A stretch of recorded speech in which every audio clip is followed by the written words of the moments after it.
use like pds.org I pretty much use it. Oh, wait. I use government apps. Hold on a minute.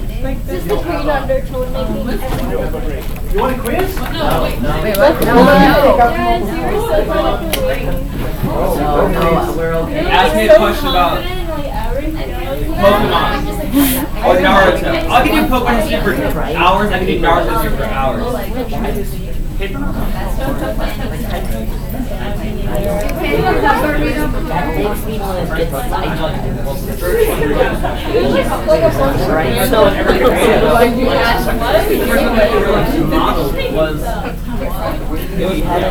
That's the first official model. It's actually an unofficial model.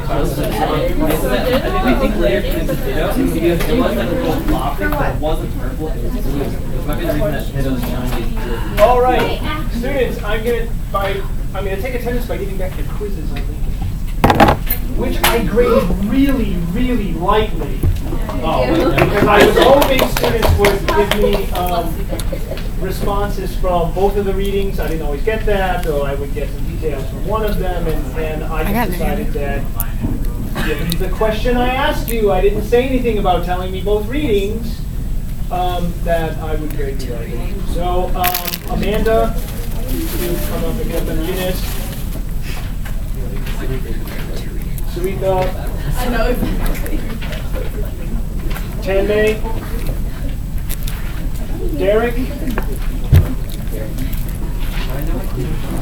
Zoel. Eden. Wait, which one? Ann.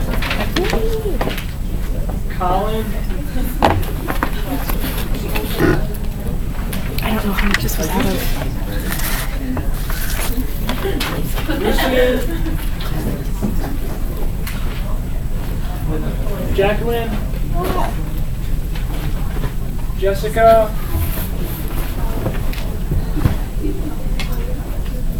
Eden. Pikachu. Alexander. Pikachu. Josh.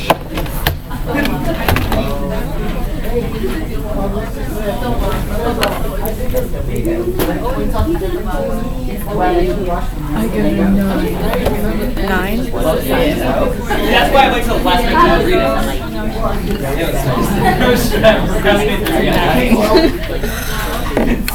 I was like, wait, I thought this was out of 6. No, I don't believe in 6s. They're too 6y for me. For what? Oh, is that a 6? Yeah, it's a 6 out of 6. Unless you're like me. Why? Tommy.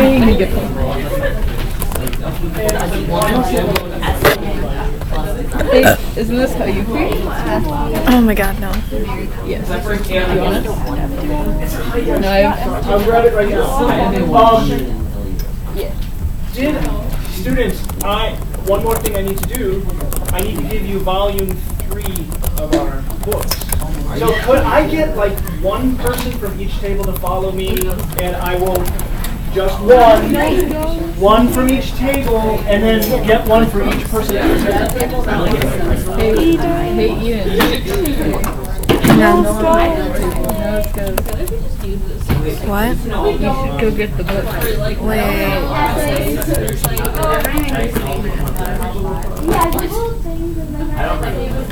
Or Amanda could do it. And then all humanity was I can never get the first one. I started reading this. I can get all of it. Over than all I'm not y'all. saying not. I have ramen. I have mom. The quiz doesn't work. You have to test Pokemon. I dare you to start making it. Ah, what? Crap. Where'd he go? It's like your problem. Oh my gosh, where's the game? Thought about Jesse on Tuesday. morning. Last I heard it stood out before. This is how we get our little friends. You got your book? I'm scared. Oh yeah, I love your picture. We have 3 more coming up soon. Are gonna do the eye one? Are you gonna do it? Yeah, we'll look at it. No, it's a surprise. No, wait, I wanted to tag someone in it. I'm guessing they got an AB. Wow. Look at me from standing on. Oh,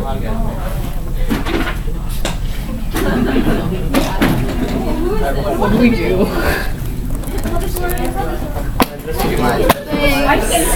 Why you want it to go?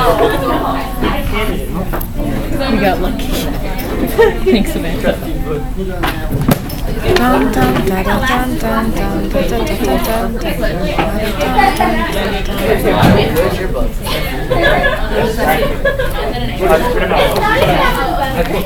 Okay. I have like weird marks there. It's like. Wait, these books are like Oh my god. It's like 1864 to 1981. That's very impressive. dun, dun, dun. Are we actually supposed to be reading?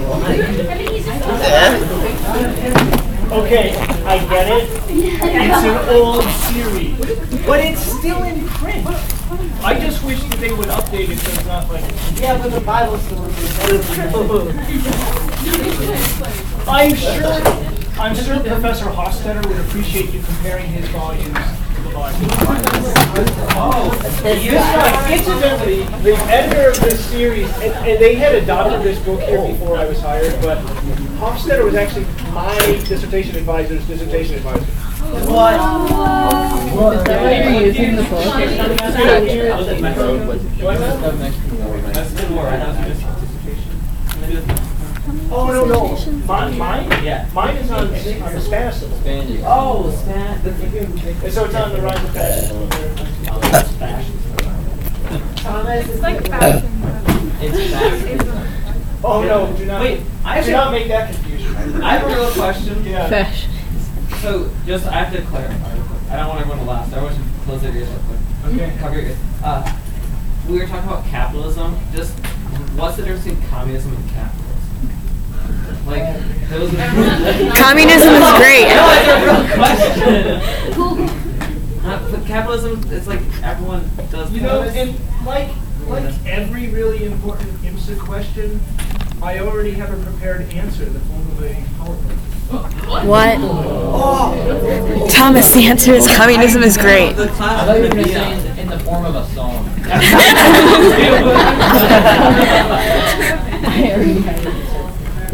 Dr. Payne. No, it can't just be a song, it has to be a form, it has to be a version of one of the songs from Hamilton. How do you know?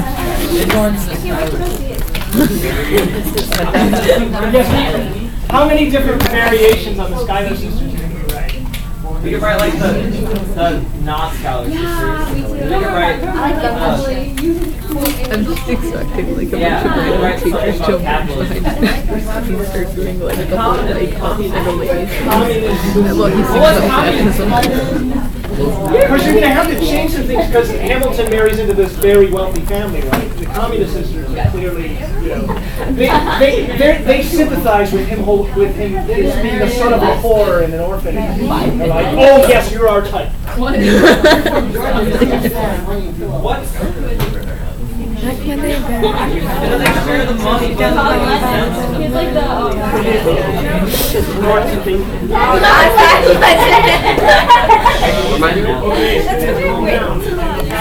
I do take all.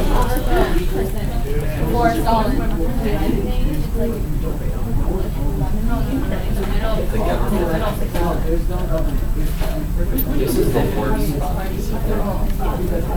Okay, ready?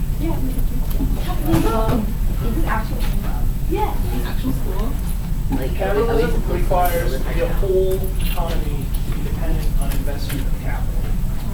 That's capitalism. Actually, the person who made the game Monopoly was a socialist. The original name was the landlords it was called The Landlord's Game. And the idea was it was supposed to be a critique of capitalism. And then she sold it at a bargain basement price to Milton Bradley. Well, because she was a socialist, she didn't want to make a lot of money on it. And they made a fortune. What's socialist? I'm like, this is what happens when socialists do this. Anyway, so that means not just your trade is financed, but all of your production too. So capitalism is you need a bunch of different institutions to be involved in this process. Which is why in the earlier versions of capitalism, like you can see degrees. The existence of trade does not make capitalism per se. Okay, you can trade things, and it's just trade. To make it capitalism, it's having a set of institutions.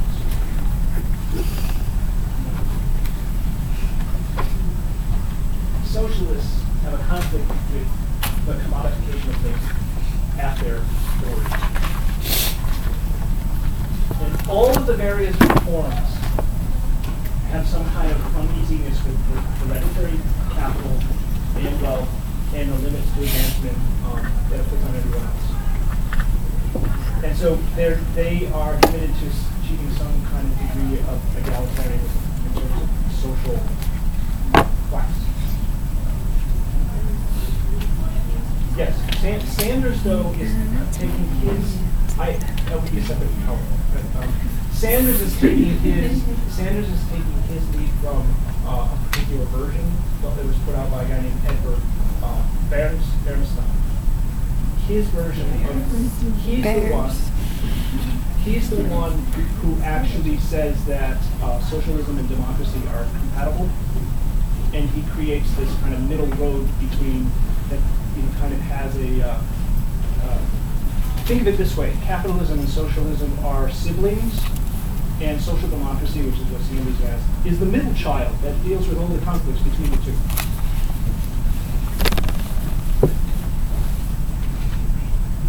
And so, to your question, the two terms were used interchangeably for a very long time. Okay? And even the people who call themselves anarchists in the 19th century were leading socialists and communists. What happens, though, is with the Bolsheviks in Russia taking power, they essentially take ownership of the term communism. They have a specific political platform and decide that this is what communism is. They invite all of the other socialists in the world to join them. And most of them look at their points, they're like, nope, can't sign off on it. And it's at that point socialism and communism completely.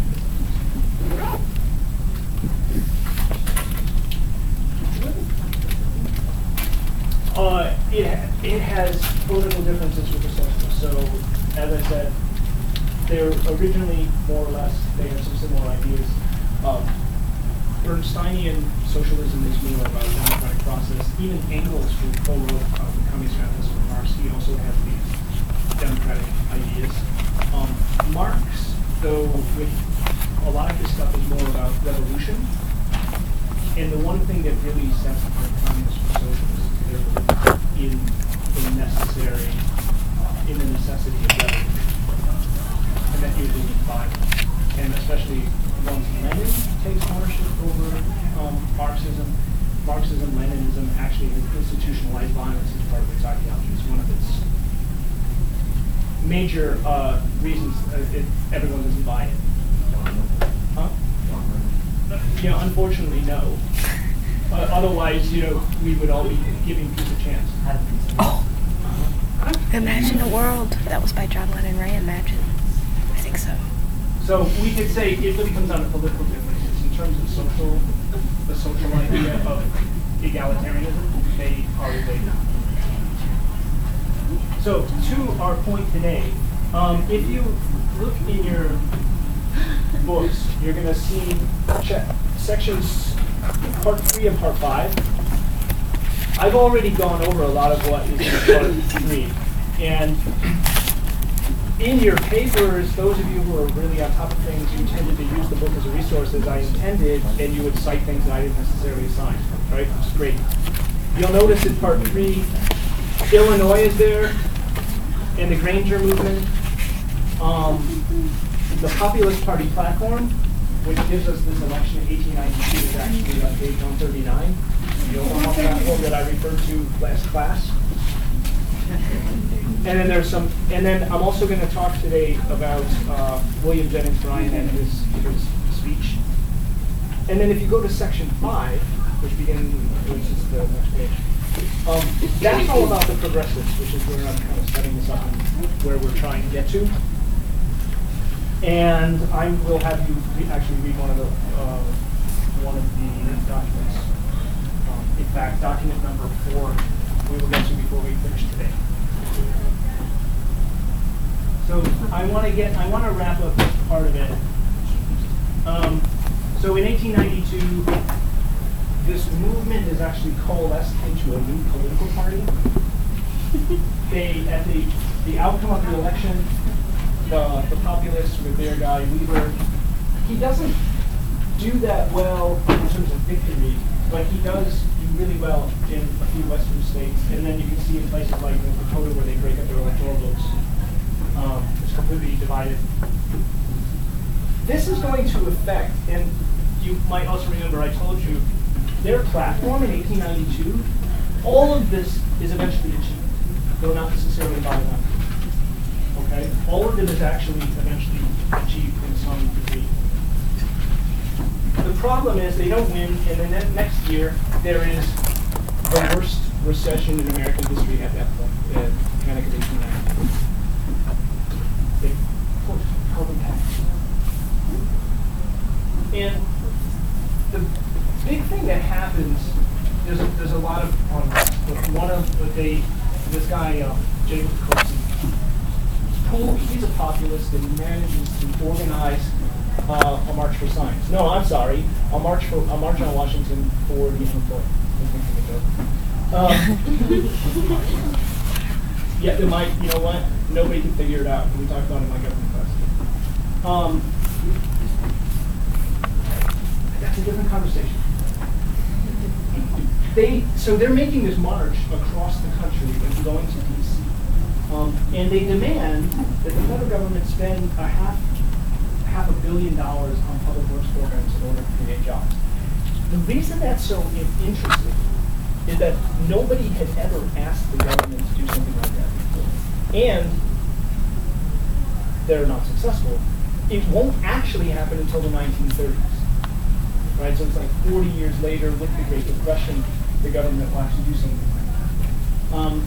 These guys, Coaksey and the other leaders, are eventually arrested for trespassing.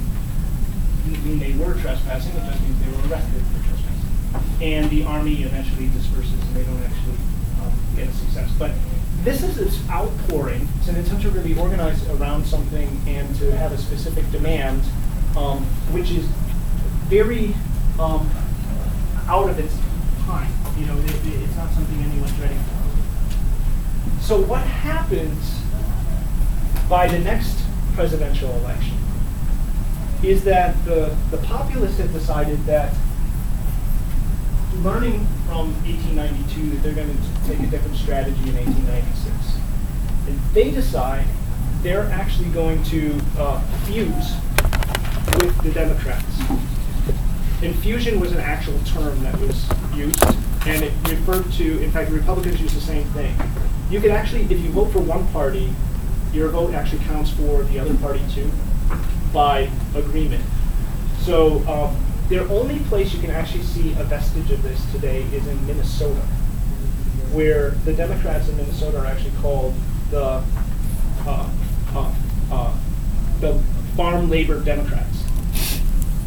That goes back to the 19th century when the Democrats had actually had this fusion with the Farmer Labor Party, and they're still actually called Farm Labor Democrats.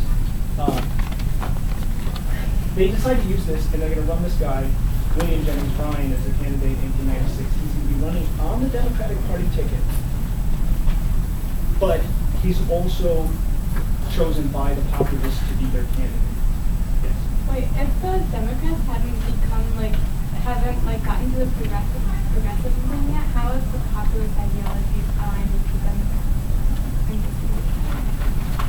I'll explain that momentarily. This guy is all over American history, and I'll tell you in a second if I feel this question. Yes?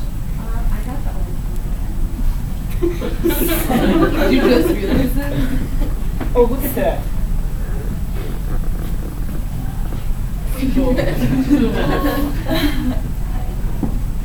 Honest Abe likes you. I heard it. She's gonna. Oh, no, leave. If you have your old books, you can leave them on the table, and I will pick them up later.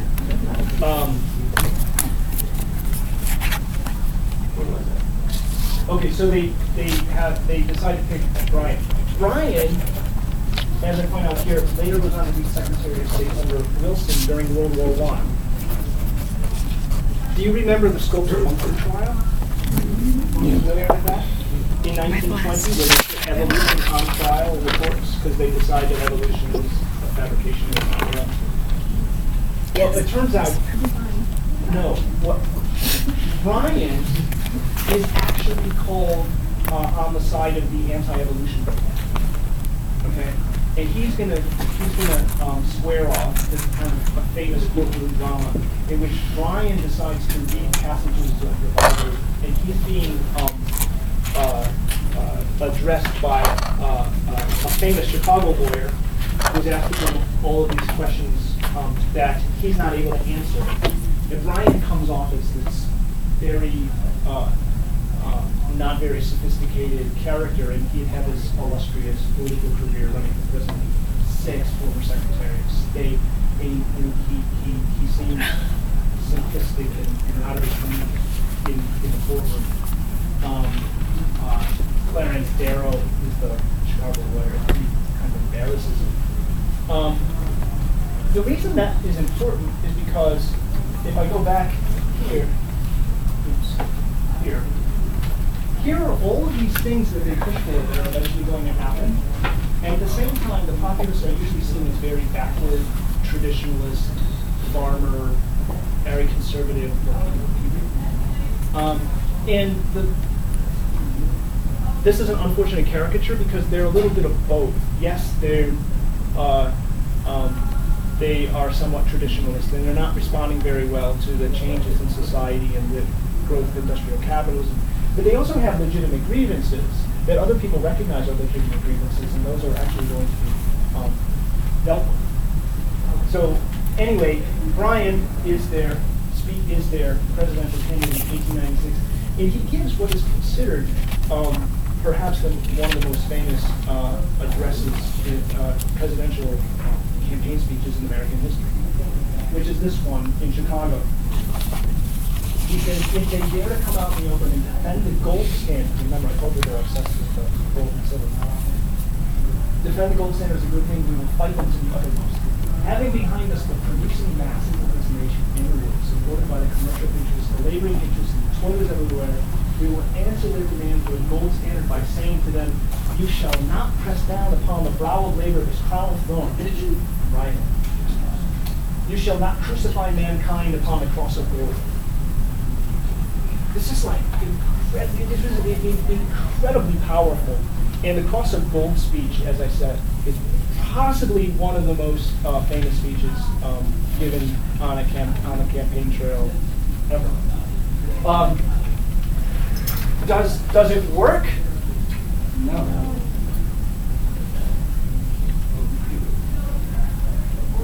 He loses to the Republican William McKinley in the popular vote by about 4 points, 47-51.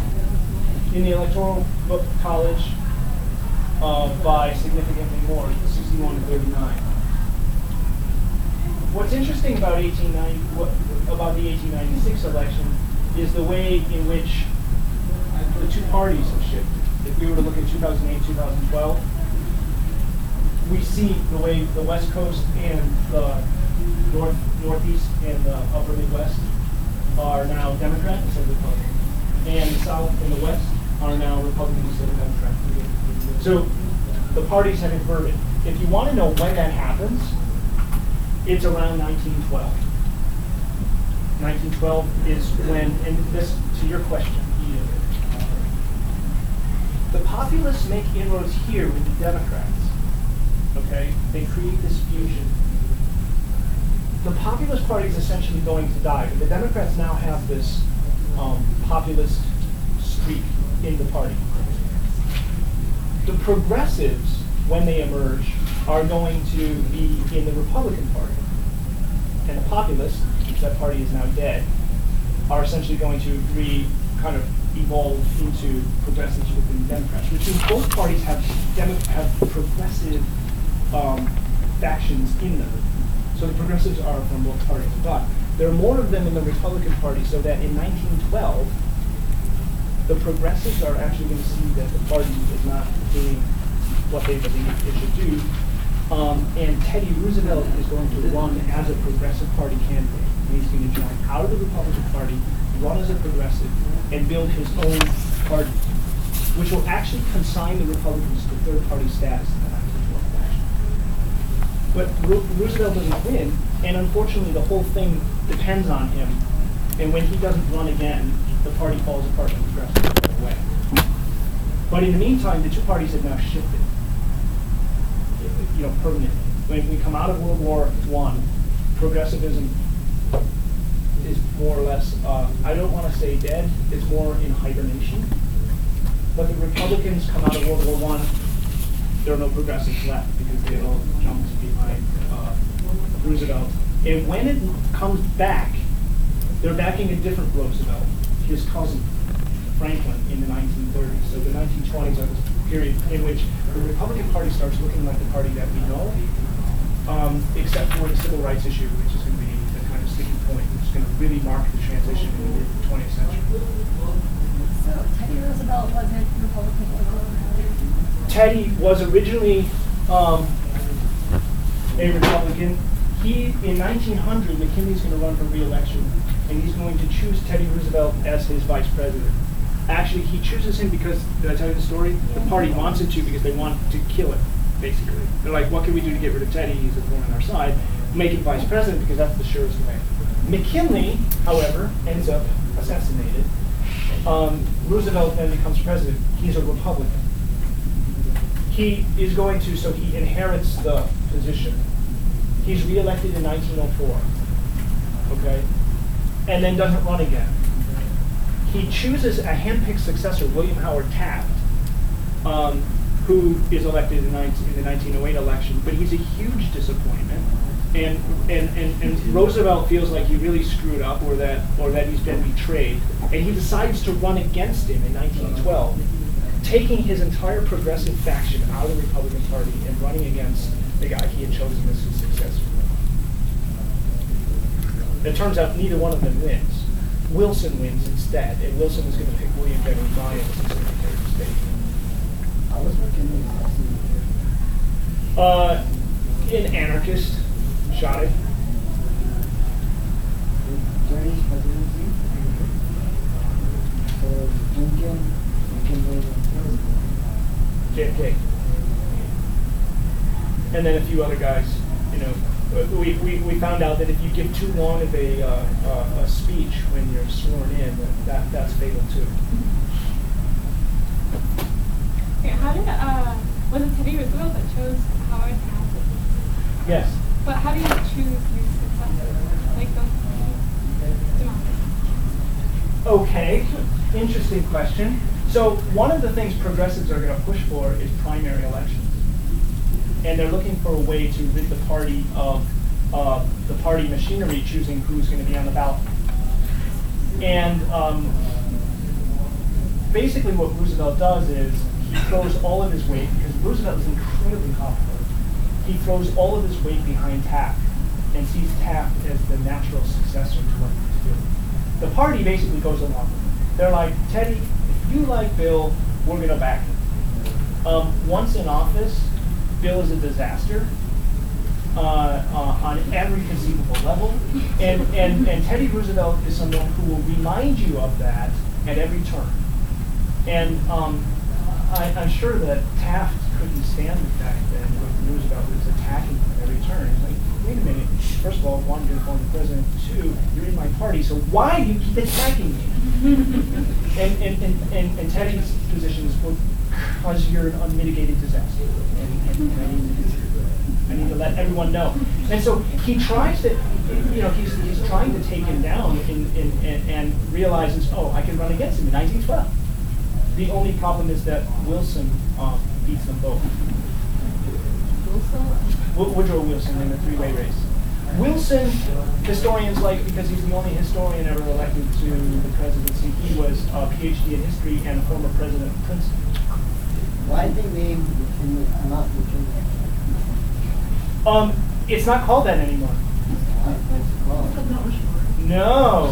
It's no longer Mount McKinley, and first of all, you have the wrong state. It's back to its original name, which is Denali. Why wasn't it McKinley? Denali is the original name. McKinley was a name that they picked to commemorate him. He'd never even been there. He had no involvement in anything that had to do with Mount McKinley, and so a few years ago they finally decided, the Alaskans decided, we're not going to call it Mount McKinley anymore. It's Denali. It's always been Denali, but some people insist on calling it McKinley. And so don't call it Mount McKinley, that doesn't exist anymore, it's Denali. Well, what about What? The Eskimos that live there? Sarah Palin. No. She could see Russia from her living room. That was her big claim on the campaign trail. Sarah Palin said that she can see she knows foreign policy very well because she can see Russia from her house. Where does she live? Alaska.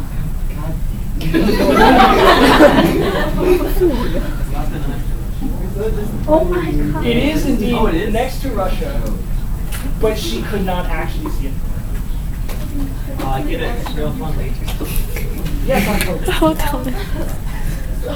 Similar, just played himself.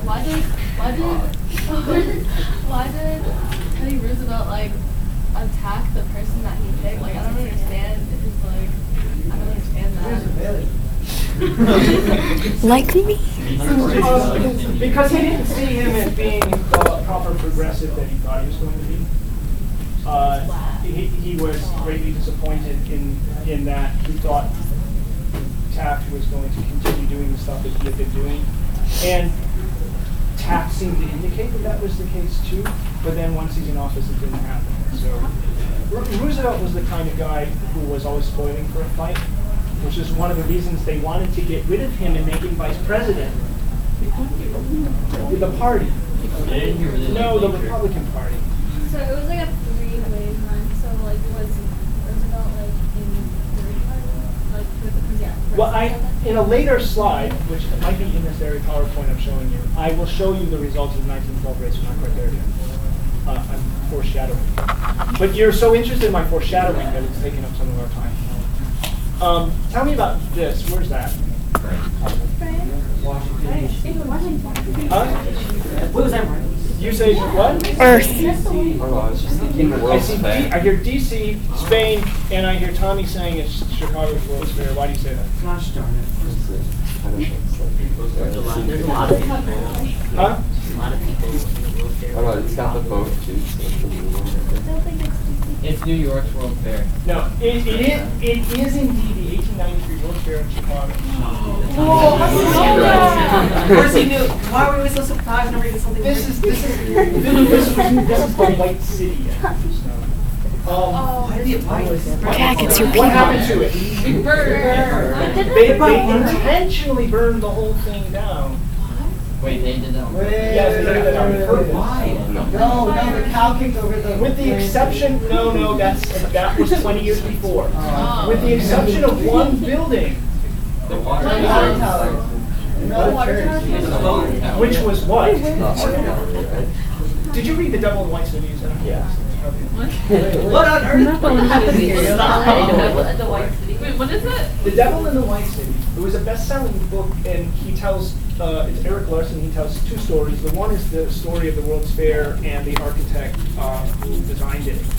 That part of the book is actually more interesting, believe it or not, than the other story he tells. Don't you think? Yeah. And the other story he tells is about a serial killer who kills more people than Jack the Ripper during these very same events. H.H. Holmes? And what's incredible, Is it what's H.H. incredible Holmes? to me is the fact that Larson has these two incredible stories, and the more interesting story is actually the one about the architect than it is about the murder. Isn't it that Holmes guy that?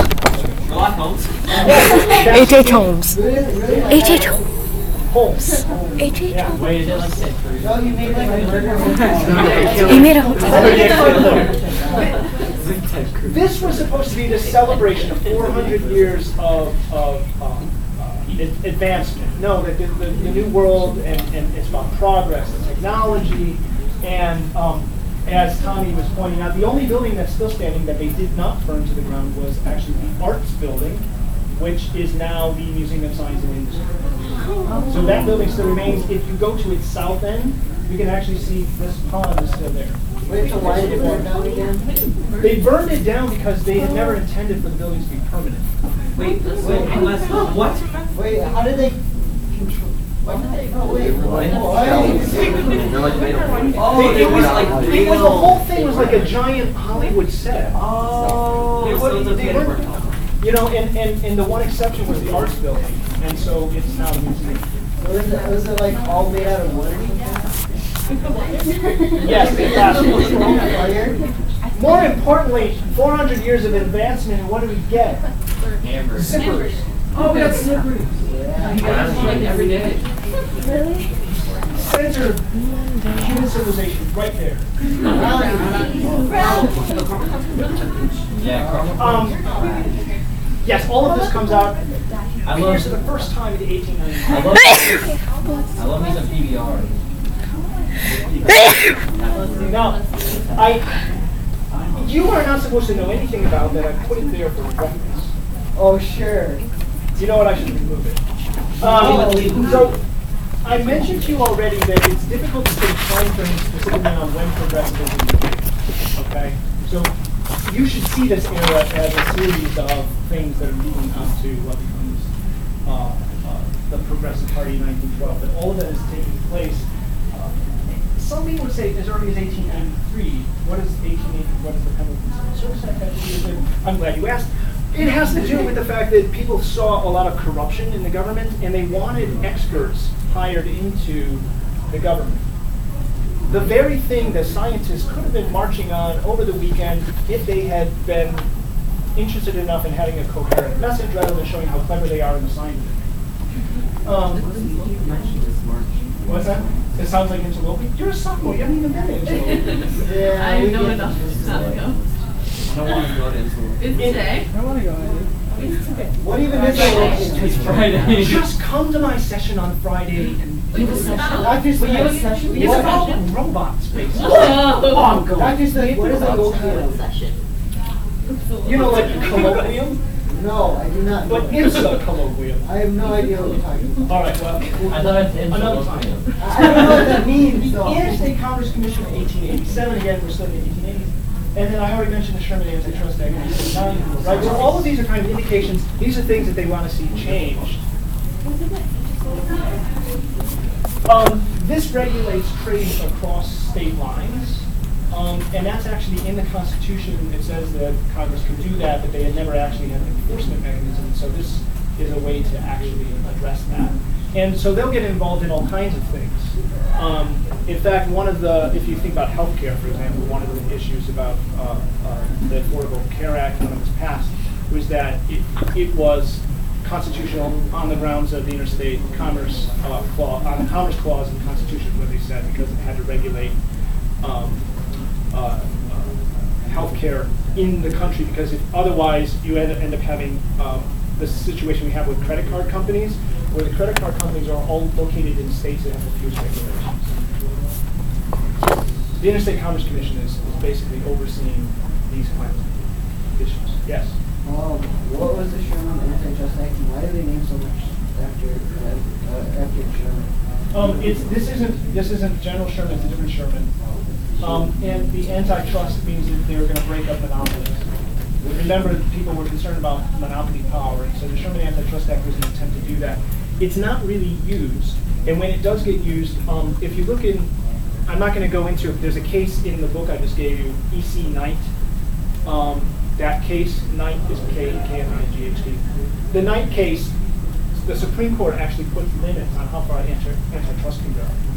Initially, they're like, well, it has to deal specifically with only these kinds of economic issues and not these. The reason I'm not going to get into it is because we want to look at Lochner, and I'll just explain the thing. I keep forgetting to reformat this. I've been telling you that people don't like the railroads, and I wanted to give you some like primary source stuff, showing you what people were actually saying. So this guy, William Hyde, who's involved in the railroads, I forget which one, I think he's with Central Pacific. He writes to his wife, I'm dealing with all the elements that win battles in Congress. Greed, ambition, lust for money and power. Right? And he's referring to this corruption in the industry in this letter. Historians basically spend a lot of time, among other things, eavesdropping on people's private correspondence from 100 years ago. I wasn't able to find out who specifically this congressman was. He shows up in a book that's about railroads.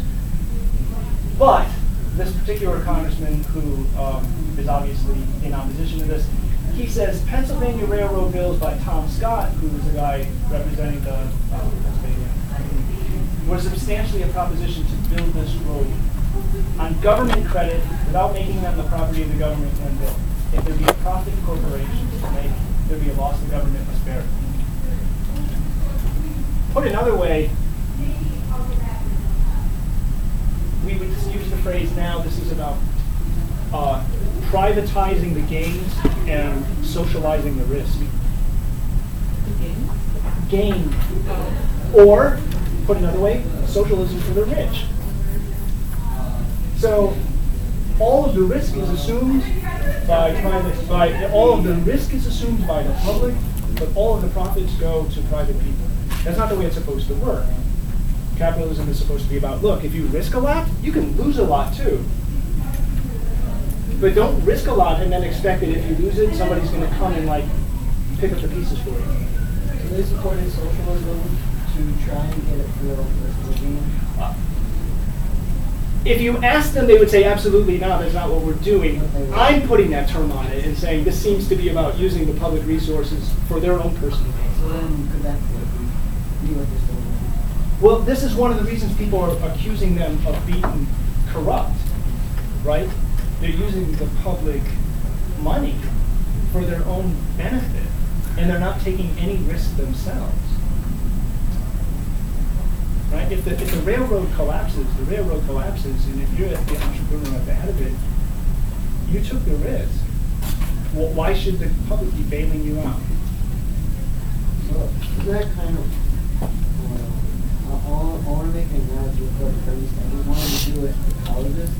It's making the government pay for the colleges is putting the risk of the people that go to college on the government, and whether they turn out or not, and they gain personally.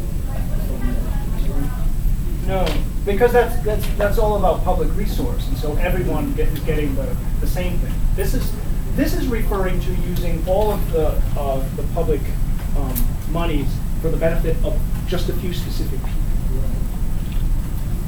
It would be the same thing if you were to do what Sanders is saying with expanding Medicare for all, right? If everyone is getting access to the health care, that's different than if what you have is the public paying all the tax money and then only a few people getting it, which is what he's talking about.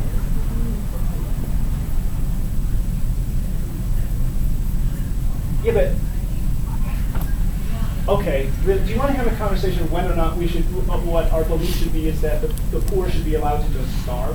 I mean, that's different than, here's this rich guy, let's go give him more money of our own. Which is what he's talking about. Remember, I also told you about all of the free passes they're giving out. They actually had a phrase for the people getting them. They were called deadheads. I think those Hey, are the they people have- that like. Yeah, I do think it's appropriate in some weird kind of way free riders. that they have Yeah. the same name, Yeah. right? But so the free pass riders were called it.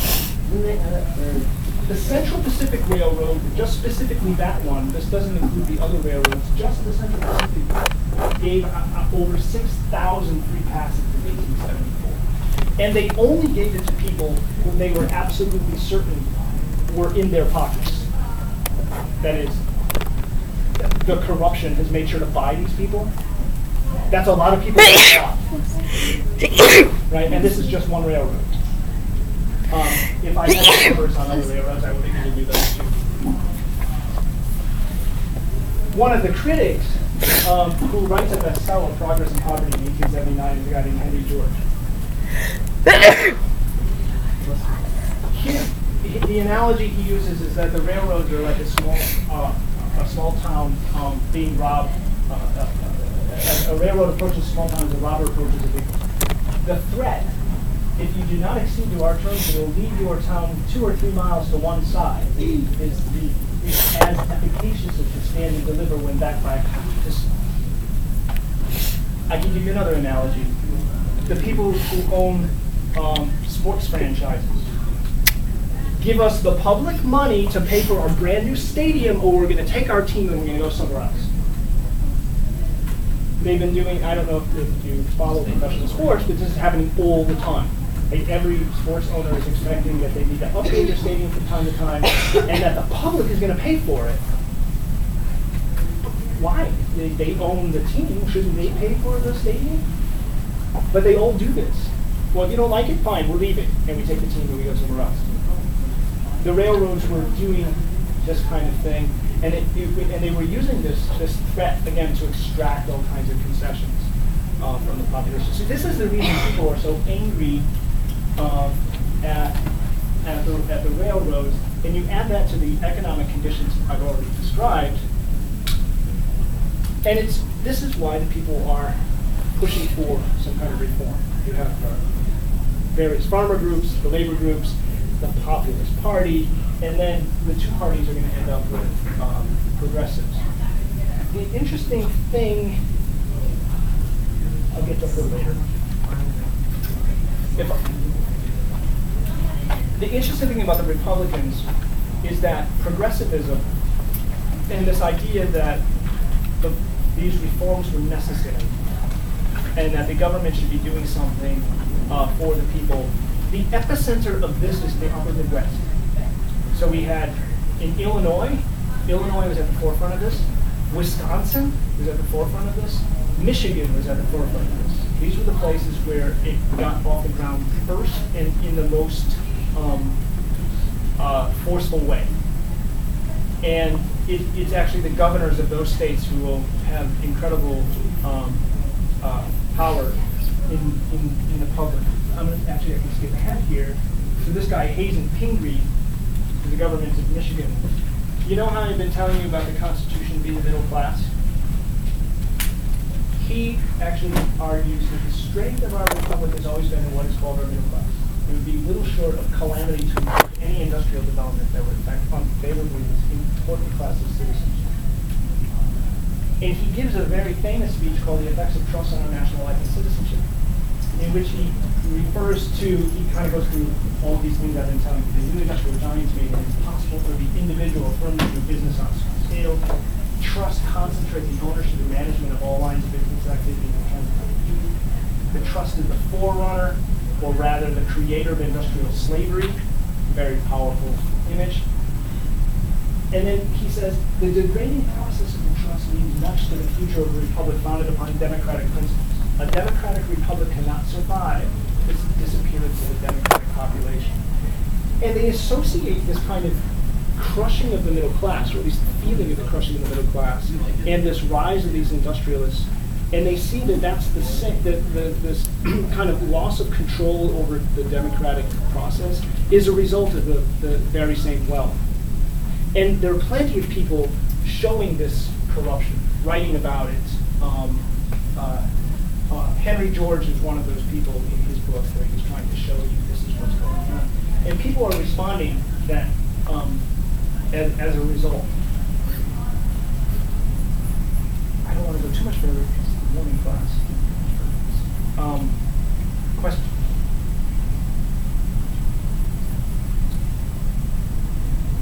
Yes. A trust again, monopoly. A trust is specifically a legal entity that the monopolies were using, so they used the term trust as a way to break it. Wait, so they use like the railroad and like government officials and So the railroads are basically being very forceful in extracting things from local populations.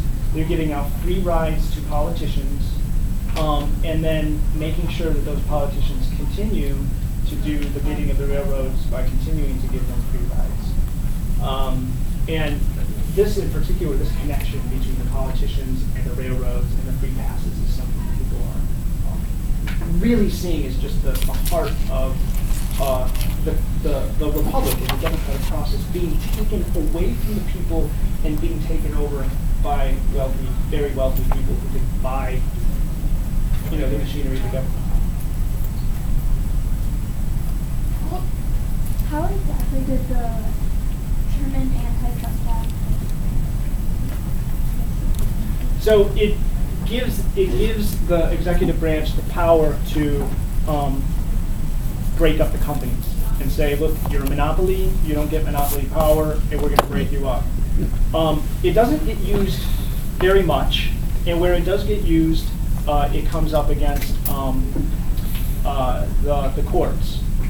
Roosevelt will actually use it quite actively, and he will break up Standard Oil, which was a big oil company in New Jersey, and say you're too big, and it gets broken apart.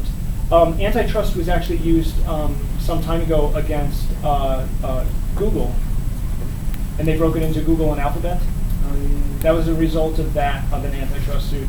Microsoft was also broken up in the 90s on the grounds that they had become too big, and the case against them was on the grounds that all of their software was pushing everyone towards their browser, and they had taken over such a control of the market that it was seen as monopolistic and needed to be broken up. And so it was used. The one thing I didn't do, which I was asked to do, is to look at the Lochner case. And so what I'm going to do is it's not that long, it's a couple of pages for tonight, if you have read for tomorrow. In this side of the room, I'm going to give you the case that actually is Lochner versus New York. In this side of the room, I'm going to give you the dissenting opinion by Oliver Wendell Holmes, which is the document after it. Okay, it's also Lochner, but it's the judge's dissenting opinion. Okay, and that will be the first thing we talk about tomorrow.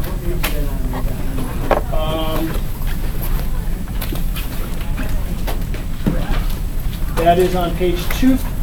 This side of the room is reading 254. This side of the room is reading 258.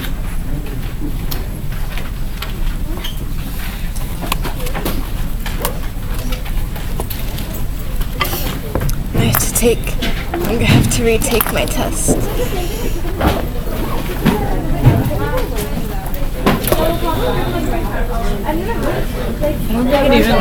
I don't even think you rotate it for full credit. I think it's like the best you can do is like a C. Really? That's how it was when I like when I failed it the first time and I repeated it like twice. I got everything right and I still got like a 7. It doesn't affect your grade too